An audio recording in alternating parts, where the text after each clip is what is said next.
আসসালামু আলাইকুম আমার প্রিয় ভাই বোনেরা, আজকে একটা মজাদার এবং সুস্বাদু খাবার নিয়ে আপনাদের মাঝে হাজির হয়ে গেলাম। তো জানি না কেউ কখনো খেয়েছেন কিনা, যদি খেয়ে থাকেন অবশ্যই জানাবেন এটার টেস্ট কেমন হয়েছে।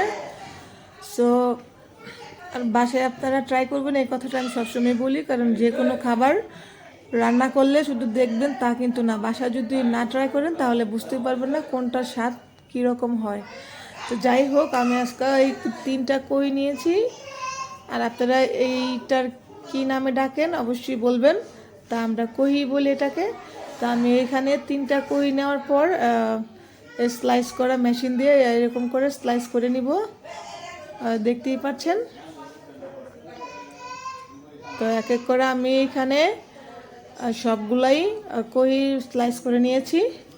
তো নিয়ে নেওয়ার পর আমি এখন এই কহির সিল্কা দিয়ে মজাদার খাবার বানাবো। সো সব কিছুই খাটালেই সব কিছুই সুন্দর করে বানানো যায়, আর কোনো খাবারই ফেলতে হবে না। তো আমি এই কহি কিন্তু মোটামুটি অনেক দাম, তো একটু বুদ্ধি খাটিয়ে এই কহি দিয়েই আমি আজকে মজাদার খাবার বানাবো। আপনারা দেখতে থাকুন ফুল ভিডিও। তো আমি এই কহিগুলোর সিল্কাগুলো স্লাইস করে পানির মধ্যে ভিজিয়ে পরিমাণ মতো লবণ দিয়ে এটাকে আমি 1 ঘন্টার জন্য ভিজিয়ে রাখবো ঢাকনা দিয়ে।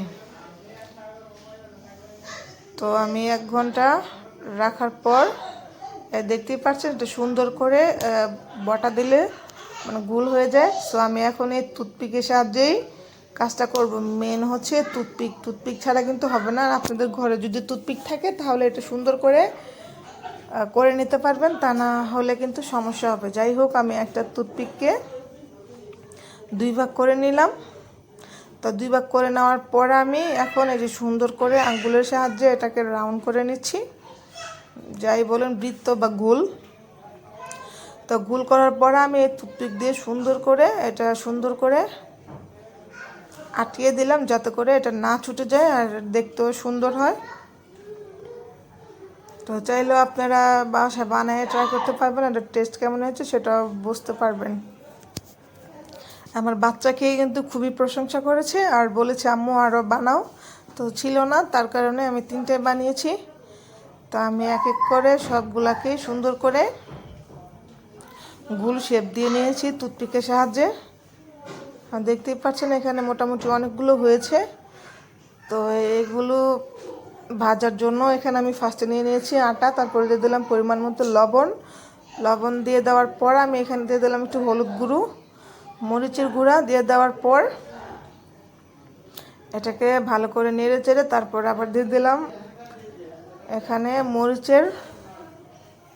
শুকনা মরিচের গুঁড়া দিয়ে দেওয়ার পর এটাকে আমি ভালো করে নেড়ে চেড়ে নিব, যাতে করে এটা সুন্দর করে মিশে যায়। তো এটাকে আমি তারপরে এখানে অ্যাড করলাম হচ্ছে চালের গুঁড়ি দিলে এটা একটু মুচমুচে বেশি হয়। তো এক পর্যায়ে নাড়তে নাড়তে আমার এই বাটারটা তৈরি হয়ে গিয়েছে। দেখতেই পাচ্ছেন বাটারটা কিন্তু তত পাতলা হয়নি আবার গাঢ় হয়নি। সো সুন্দর একটা কালার চলে আসছে। আমি আগে থেকেই তেল গরম করে নিয়েছি।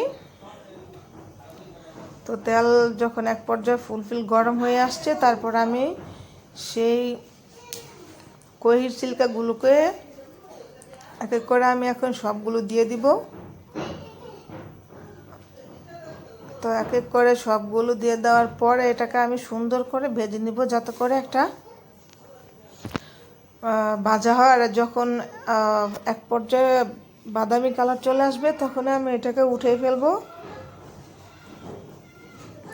দেখতেই পাচ্ছেন এক এক করে আমি অনেকগুলো দিয়ে দিয়েছি আর তেল বুটবুট করতেছে।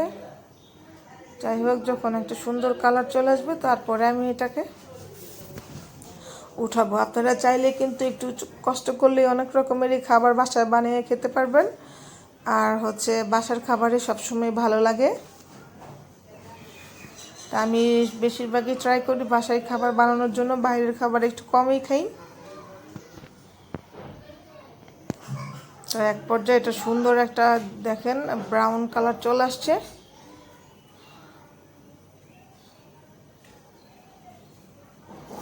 তো কালার চলে আসার পর এটাকে আমি আবার সুন্দর করে ঠিক করে দিচ্ছি, কারণ নিচে ডোগুলো লেগে আছে, তার কারণে আমি একটা খুন্তির সাহায্যে এটাকে সুন্দর করে দিতেছি আলাদা আলাদা করে, যাতে করে উঠাতে সুবিধা হয়, তা না হলে একসাথে লেগে গিয়েছে, দেখতে ওটা কেমন লাগে। যাই হোক, আপনারা প্রত্যেকটা খাবারই একটু ট্রাই করবেন বাসায় বানানোর জন্য, তাহলে সবাই খেয়ে খুব মজা পাবে। আর দেখেন আমার প্রায় এটা হয়ে গেছে। সো আমার ভিডিও যদি আপনাদের ভালো লেগে থাকে অবশ্যই সবাই like, comment, share and subscribe করে পাশে থাকবেন। আর আজকের ভিডিওটা কেমন হয়েছে অবশ্যই সবাই কমেন্ট করে জানাবেন। আর নতুন নতুন ভিডিও পেতে অবশ্যই সবাই কমেন্ট করবেন। দেখেন এটা কিন্তু মাশাআল্লাহ অনেক মচমচা হয়েছে, খেতে অনেক মজা ছিল। সো আমি আজকের জন্য এখানে ভিডিও শেষ করছি। সবাই ভালো থাকবেন, সুস্থ থাকবেন। আল্লাহ।